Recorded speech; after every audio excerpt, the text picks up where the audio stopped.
भोला हो भोला शंकर भोला, तुमसे बढ़कर कौन, भोला तुमसे बढ़कर कौन।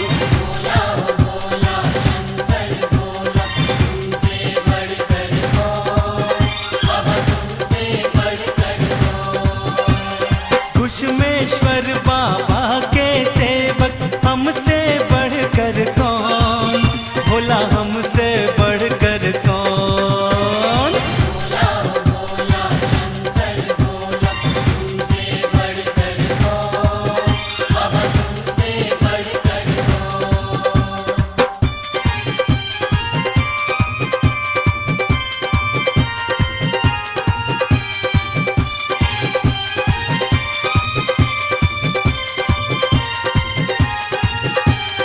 घुश्मेश्वर वाले बाबा तेरी महिमा बड़ी निराली है, महिमा बड़ी निराली है। अपने भक्त जनों की विपदा पल भर में ही टाली है। पल भर में ही डाली है। ओ पल भर में ही टाली है। जय बोलो महादेव की, शिव शंकर भोलेनाथ की। भोला हो भोला शंकर भोला, तुमसे बढ़कर कौन, भोला तुमसे बढ़कर कौन। घुश्मेश्वर बाबा के सेवक, हमसे बढ़कर कौन, भोला हमसे बढ़कर कौन। भोला हो भोला शंकर भोला, तुमसे बढ़कर कौन, बाबा तुमसे बढ़कर कौन।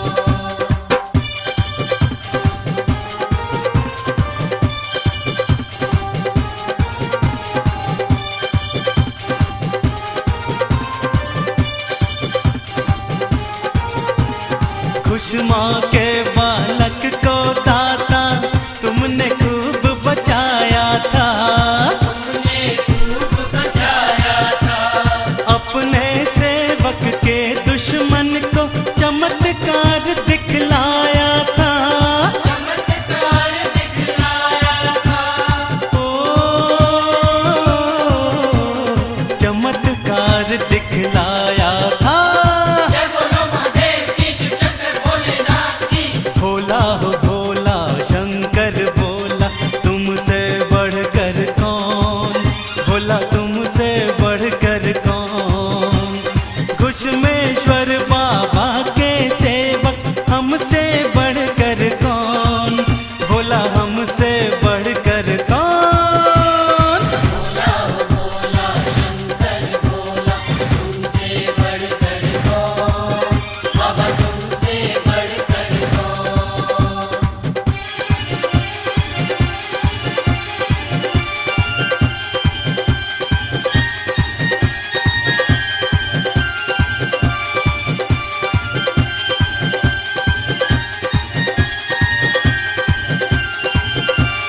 घुश्मेश्वर ज्योतिर्लिंग हमको लागे बड़ा सुहाना है, लागे बड़ा सुहाना है। दूर दूर से दर्शन करने आए सारा जमाना है। आए सारा जमाना है। ओ आए सारा जमाना है। जय बोलो महादेव की, शिव शंकर भोलेनाथ की। हाँ भोला हो भोला शंकर भोला, तुमसे बढ़कर कौन, भोला तुमसे बढ़कर कौन। घुश्मेश्वर बाबा के सेवक, हमसे बढ़कर कौन, भोला हमसे बढ़कर कौन। भोला हो भोला शंकर भोला, तुमसे बढ़कर कौन, बाबा तुमसे बढ़कर कौन।